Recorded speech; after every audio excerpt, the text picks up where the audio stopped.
Hello, everyone. Welcome to In the Court, the place where every cricketer wants to be. I'm your host, Callum Dunk, and thank you so much for tuning in to another episode of the podcast. Well, India have lost at home again with South Africa winning the series 2-0, and this is massive in terms of the scheme of things for the World Test Championship standings, and it's just a massive result for South African cricket. They were able to absolutely boss this game of Test cricket and win by 408 runs at Guwahati in its first ever Test match. And I think the pitch and the venue was great for Test cricket. Obviously, the light and having to start earlier was a big issue. They have to start half an hour earlier, but we saw that the lights went dark very early in this Test match, and most of the play finished around that 4 p.m. mark. So they may have to do some readjustments whenever the next Test match is there. But seriously, amazing result for South African cricket. I don't think it can be underestimated how big this is in international cricket. Beating India in India is such a massive achievement. There's obviously a lot of talk of beating Australia in Australia and how hard that is to do. But, you know, some of the great Australian sides were never able to win in India. Obviously, that team in 2004 was able to do it. England in 2012 with that amazing team under Alistair Cook, Kevin Peterson, Jonathan Trott, Ian Bell, Matt Pryor, James Anderson, Stuart Broad, Graham Swan, Monty Panesar. You know, that was a great team to beat India as well. This Indian team is in a bit of a transition period at the moment. Obviously, a number of retirements. We talked in the preview for this series about how much of an impact losing Ashwin, Kohli and Sharma is going to have on this team. I think they were able to do quite well in the recent England series, but they've had some pretty disappointing results at home over the last 12 months, and we'll go through some of the Indian form line later in the episode, but obviously want to talk about South Africa. South Africa won the toss and elected to bat, scoring 489 runs in the first innings, and India were bowled out for 201. South Africa decided to bat again after they could have enforced the follow-on, and they scored 5 for 260 declared, able to put India back in, pick up 2 wickets on the evening of day 4, and then polished off the rest of the Indian team, with India being bowled out for 140 in their second innings. So there's a lot of fantastic achievements from a South African point of view. We'll talk about Simon Harmer first. He was man of the series, taking 17 wickets.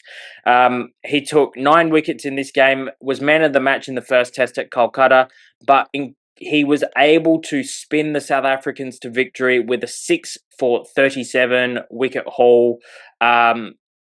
6 wicket haul, 37 runs, unbelievable. We knew that he previously toured India in 2015 and had limited success, but was able to go sign his co-plec deal with Essex, play a number of years of county cricket, get so many overs under the belt that he feels really comfortable with his game. And the way that he's been able to reintroduce himself into this South African side in his second coming of Test cricket has been pretty spectacular to watch. And I was listening to him in the post-match presentations, and it meant a lot to him to come back and play for South Africa. Obviously took his time to, you know, go and play county cricket for a number of years, which a number of South African players have done. But it's great to see the players who have signed those co-plec deals be able to come back into the South African international setup and have some great performances. So, yeah, obviously Maharaj is the first choice spinner when they do go to South Africa, or they only need to play one spinner. But Simon Harmer is certainly a handy backup, and with how much he's been able to bowl on some of those, you know, seamer-friendly wickets in England, I certainly think he's going to continue to take strides in international cricket when he does get his opportunity, despite being 36 years of age. Mutasamy scored his maiden Test 100, has been batting really well in recent time for South Africa, scored some runs in the Pakistan series, finished with 109 here. I thought he looked really accomplished with the bat, batting at number 7. I think the way that he was able to sweep, use his feet, punish any width, but particularly his sweeping was quite impressive, and obviously handy with the ball as well. Took a couple of wickets in the game. I think more on the side for his batting ability rather than his bowling ability, but Someone that South Africa could certainly turn to if they needed, not to play Maharaj, but play an extra batsman and someone else who could bowl a little bit of spin in conjunction with Aiden Markram. So yeah, at least South Africa do have some options when they play in the subcontinent again, or when they maybe play on a bit of a seamer-friendly wicket in South Africa, Australia, England, somewhere like that. So yeah, Multasamy, maiden Test 100, fantastic effort. The man of the match was Marco Jansen, and this was a thoroughly deserved award. 93 runs in the first innings. Now, South Africa, if I look back to the first innings, was 6 for 247.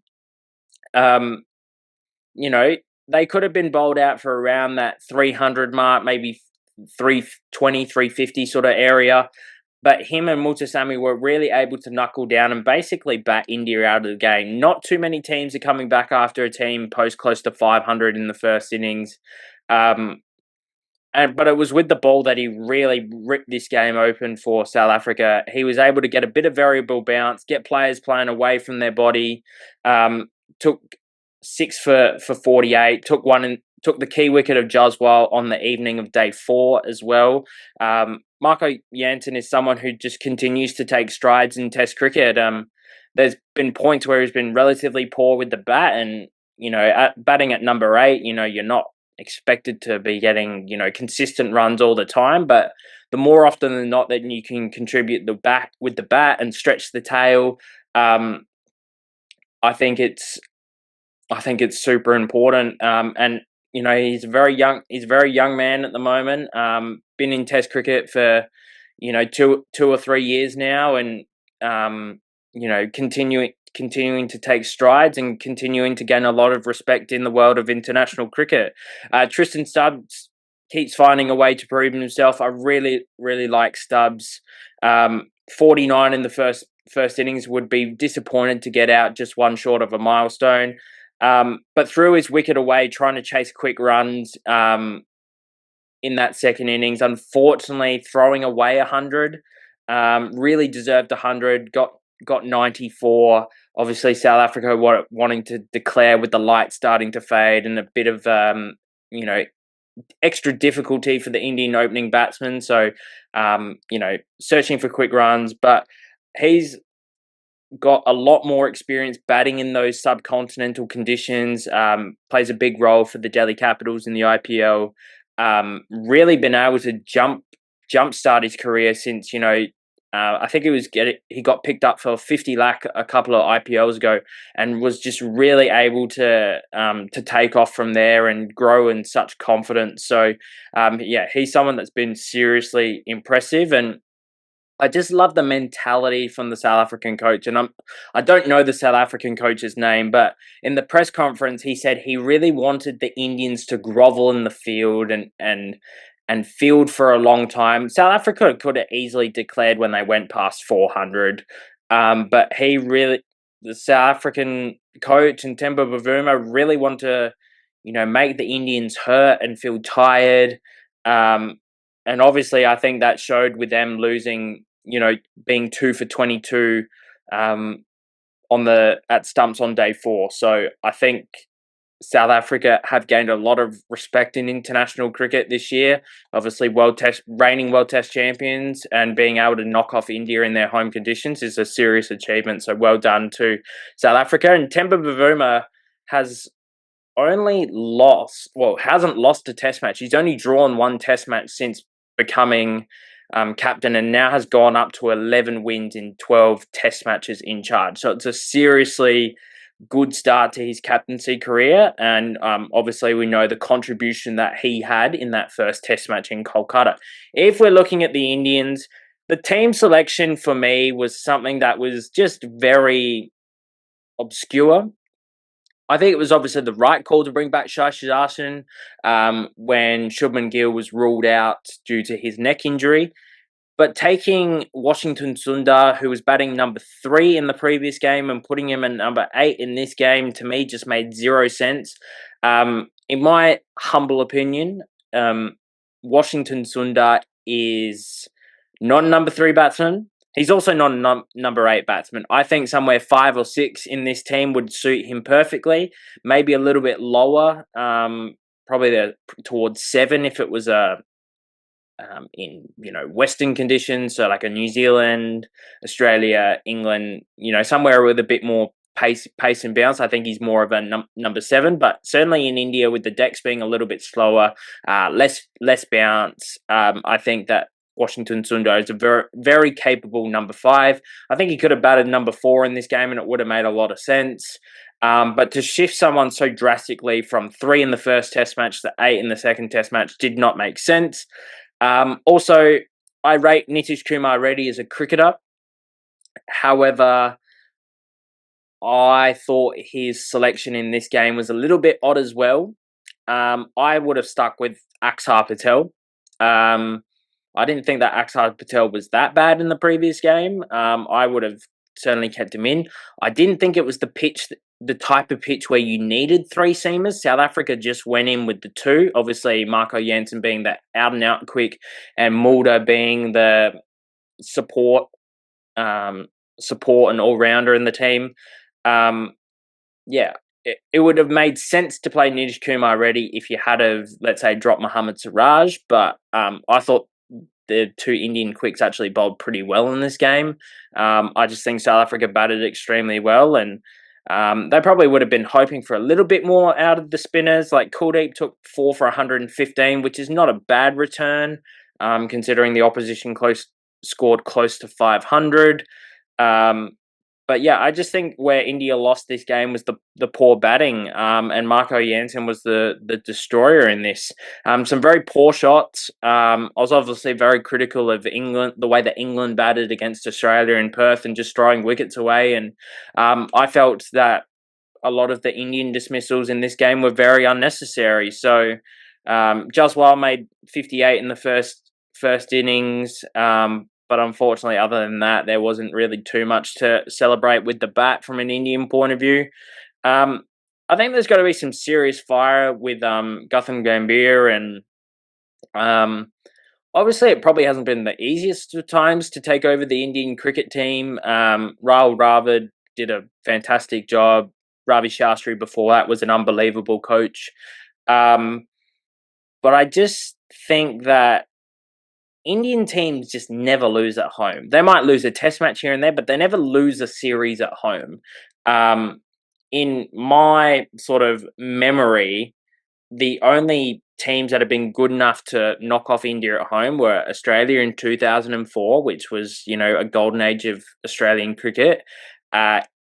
England knocked off India in 2012 with probably England's best ever team, or close to England's best ever team, under Alistair Cook, Jonathan Trott, Kevin Peterson, high number of class batters in that team there. New Zealand last year was just such a surprise, and that was a clean sweep as well, with Mitchell Santner of all spinners, who historically hasn't done that well in Test cricket, being able to, cause some serious problems for India. And now this South African team added to the list. So, it's obviously quite a surprise to see India not playing so well at home. I question why India would make the deck so conducive to spin, because the shitter that the deck is, the more it brings the other team into the play if their spinners are not as capable. And if you told me that were Maharaj and Simon Harmer better than Kuldeep, Washington Sundar and Jadeja, I would have said that with Jadeja, he handsomely beats Maharaj. You could probably give that Simon Harmer as a better spinner than Washington Sundar. And Kuldeep's obviously finding his feet more in Test cricket, and he's playing more consistent Test cricket now. But if you just look at India's most recent form, they lost. So 12 months ago, they lost to New Zealand 3-0. They lost 3-1 in the Border Gavaskar Trophy after winning that extraordinary Test match in Perth with Bumrah's performance. Following that, it was a 2-2 draw in England, which I think was a fantastic result for Indian cricket at that time, just with how much transition the team was going through. They won against West Indies 2-0, as you would expect most sides to beat the West Indies these days, unfortunately, and a 2-0 loss to South Africa. So, yeah, I think there are some serious question marks on Gambhir, and if Plan A is not working, what's Plan B? I think looking ahead, the pitches as well. Why I remember sort of that 2015 to 2018 period. I remember the pitches being pretty flat overall, other than the exception of the Pune pitch, which Australia played on in 2017, the famous Steve O'Keefe Test match. Can't remember too many other particularly shocking spinner-friendly wickets, but yeah, those flatter pitches where India can obviously get a big total on the board and then sort of get their spinners to squeeze and control is where India was the most successful under Shastri and Kohli. So certainly a lot to think about there. And I think there just needs to be a way to get a genuine proper off spinner into this lineup. I think Washington Sundar is a very capable all-rounder in the Axar Patel sort of mould. But if you're asking him to be the sole off spinner in this side, I don't know how successful that's going to be. Is his off spin handy? Absolutely. I think it's more effective in Western conditions rather than in Indian conditions. We've seen that leg spin traditionally has not been as effective in the subcontinent in years gone by. But yeah, is there another up-and-coming off-spinner in Indian cricket that they could look at drafting into the Test squad? And what are they going to do with this number 3 position when Shubman Gill comes back? Is Gill going to go back up to number 3? Is Shai Sudarshan going to go back to number 3 and Gill continues to go at 4? Durrell wasn't obviously as impressive in this Test match as he's been previously, but I do think he has a lot of talent. Yeah, a few question marks for India going forward, but they do have a break in terms of Test cricket for now. So they've got a bit of time to look at some options, look at who's playing well in first-class cricket, get my man Sarfaraz Khan back in this side. I think that India needs someone like him in that middle order other than Rishabh Pant. So yeah, unbelievable result for South African cricket. Great job by the coaching staff. Temba Bavuma led his team absolutely superbly. Simon Harmer, terrific in this series. Marco Jansen really showing improvement and fast growth in Test cricket, certainly gaining a lot of respect around the world. Tristan Stubbs continuing to improve in both South African and in subcontinental conditions. Really like what I've seen from him over the last 12 months. So a lot of positive signs for South African cricket, considering how poor that they have. Well, not poor, how poorly received, sending the South African C team to New Zealand was a bit over 18 months ago. So thank you very much for watching In the Cordon. Indian fans, let me know how you feel about the coaching situation and how it feels to lose 2-0 to South Africa. South African fans, please let us know, what does this mean to you and how important is this for the state of Test cricket in South Africa? So make sure you find us on all of your social media platforms as well as wherever you get your podcasts, and we'll see you on the next episode. Cheers.